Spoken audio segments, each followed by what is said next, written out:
Hello, എല്ലാവർക്കും നമസ്കാരം. എൻ്റെ പേര് അൻഷാജ് എന്നാണ്. ഞാൻ NIT കാലിക്കറ്റിൽ 2ാം വർഷ BTech ബിരുദ വിദ്യാർത്ഥിയാണ്. ഞാനിന്നിവിടെ സംസാരിക്കാൻ പോകുന്നത് NITസിനെയും IITസിനെയും പറ്റിയിട്ടാണ്. നമുക്കെല്ലാവർക്കും അറിയാം, ഇന്ത്യയിൽ തന്നെ ഏറ്റവും പ്രീമിയം ആയിട്ടുള്ള, ഇന്ത്യയിൽ തന്നെ ഏറ്റവും ടോപ്പ് ക്ലാസ് ലെവലിൽ നിൽക്കുന്ന ഇൻസ്റ്റിറ്റ്യൂട്ടുകളാണ് NITസും IITസും. IITസൊക്കെ എന്ന് പറയുമ്പോൾ ഇൻ്റർനാഷണൽ ലെവൽ വരെ ഫേമസ് ആയിട്ടുള്ളതും അത്രയും പ്രീമിയം ക്വാളിറ്റി എഡ്യൂക്കേഷൻ പ്രൊവൈഡ് ചെയ്യുന്ന ഇന്ത്യയിൽ തന്നെ ബെസ്റ്റ് ഇൻസ്റ്റിറ്റ്യൂട്ടുകളാണ് അല്ലേ. അപ്പോൾ അവിടെയൊക്കെ എങ്ങനെ നമുക്ക് എൻജിനീയറിങ്ങിൽ എത്തിപ്പെടാം, അവിടെയൊക്കെ എങ്ങനെ നമുക്കൊരു എൻജിനീയറിംഗ് ഡിഗ്രി എടുക്കാം എന്നുള്ള കാര്യങ്ങളൊക്കെയാണ് ഞാൻ സംസാരിക്കാൻ പോകുന്നത്. നമുക്കറിയാം എങ്ങനെയാണ് IITസിലും NITസിലൊക്കെ ഒരു അഡ്മിഷൻ കിട്ടുക എന്നുള്ളത്. എങ്ങനെയാണത്? JEE എന്ന് പറഞ്ഞ ജോയിൻറ്റ് എൻട്രൻസ് എക്സാം എന്ന് പറഞ്ഞ ഒരു എൻട്രൻസ് എക്സാം ക്ലിയർ ചെയ്യുന്നതിലൂടെയാണ് അതിലോട്ട് നമുക്ക് അഡ്മിഷൻ ലഭിക്കുക. JEE മെയിൻസ് ഉണ്ട്, JEE അഡ്വാൻസ്ഡും ഉണ്ട് അല്ലേ. JEE മെയിൻസ് എന്ന് പറഞ്ഞ പരീക്ഷ നമുക്ക് NITസിലും IITകളിലും ഒക്കെ അഡ്മിഷൻ ലഭിക്കാൻ വേണ്ടിയിട്ടുള്ള എക്സാമാണ്. തൊട്ടപ്പുറത്ത് നിൽക്കുന്ന JEE അഡ്വാൻസ് എന്ന് പറയുന്നത് IITകളിലോട്ടുള്ള അഡ്മിഷന് വേണ്ടിയിട്ടാണ്. നമ്മൾ ആദ്യം JEE മെയിൻസ് ക്ലിയർ ചെയ്ത് കഴിഞ്ഞാൽ മാത്രമേ നമുക്ക് JEE അഡ്വാൻസ് എഴുതാൻ വേണ്ടിയിട്ട് സാധിക്കുള്ളൂ. നമുക്കറിയാം ഈ ഇൻസ്റ്റിറ്റ്യൂട്ടുകളിലൊക്കെ നമ്മൾ എടുക്കുന്ന ഡിഗ്രി എന്ന് പറഞ്ഞാൽ BTech ആണ്, ബാച്ചലർ ഓഫ് ടെക്നോളജി. നമുക്കറിയാം നമ്മുടെ സമൂഹത്തിൽ ധാരാളം BTech ബിരുദധാരികളുണ്ട്. പലർക്കും ജോലിയും അതിനോട് അനുബന്ധപ്പെട്ട സാലറികളൊക്കെ അത്ര ശരിയായിട്ടുള്ള രീതിയിലല്ല. ബട്ട് ഒരു സാധാ എൻജിനീയറെ ഒരു ഹൈ സ്റ്റാൻഡേർഡ് പ്രീമിയം ലെവൽ ജോലി ചെയ്യുന്ന എൻജിനീയറാക്കി മാറ്റുക എന്നുള്ളത് ഒരു ഇൻസ്റ്റിറ്റ്യൂട്ടിൻ്റെ ബാധ്യതയാണ് അല്ലേ. നമ്മൾ അത്രയും നല്ല ടോപ്പ് ക്ലാസ് ഇൻസ്റ്റിറ്റ്യൂട്ടുകൾ ഈ സമയത്ത് തന്നെ സെലക്ട് ചെയ്യൽ വളരെ അനിവാര്യമായ ഒരു ഘടകമാണ് അല്ലേ. അപ്പോൾ നമ്മൾ ഏത് നല്ല ഇൻസ്റ്റിറ്റ്യൂട്ട് ചൂസ് ചെയ്യണം എന്നുള്ള ചോദ്യത്തിനൊരു മറുപടി ആയിട്ടാണ് നമുക്ക് ഇന്ത്യയിലുള്ള NITസും IITസും പോലത്തെ സ്ഥാപനങ്ങളെ പരിചയപ്പെടാൻ വേണ്ടിയിട്ട് പറ്റുക അല്ലേ. അപ്പോൾ ഇന്ത്യയിൽ 31ഓളം NITs ഉണ്ട്, 25ഓളം IITകളുമുണ്ട് അല്ലേ. IITയിലെ ടോപ്പ് ക്ലാസ് IITകളിൽ വരുന്നതാണ് IIT മദ്രാസ്, IIT ബോംബെ പോലുള്ള ഇൻസ്റ്റിറ്റ്യൂട്ടുകൾ.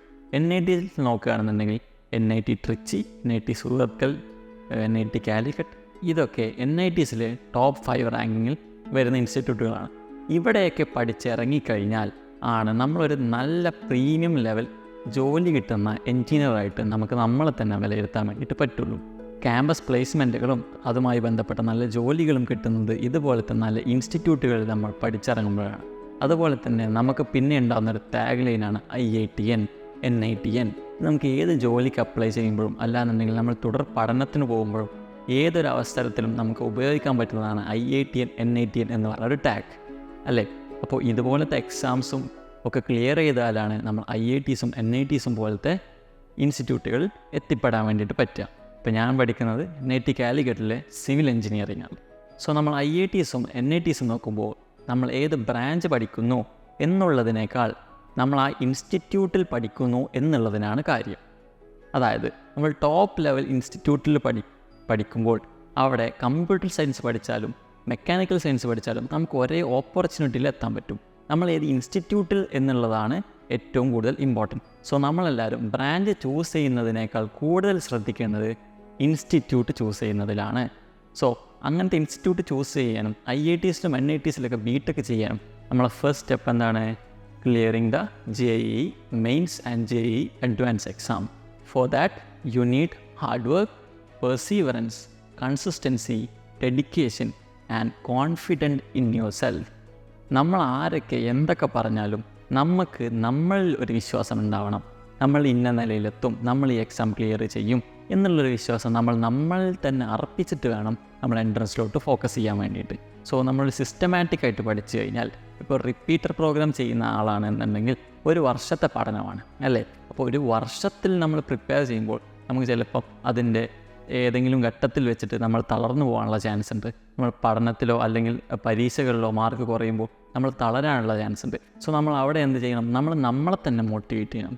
നമ്മൾ ചിലപ്പോൾ ഒരു മോട്ടിവേഷണൽ വീഡിയോ കണ്ടു കഴിഞ്ഞാൽ ആ ഒരു ദിവസമോ അല്ലെങ്കിൽ പിറ്റത്തെ ഒരു ദിവസമോ അതിൻ്റെ ഒരു എഫക്റ്റ് പോയിട്ടുണ്ടാവും അല്ലേ.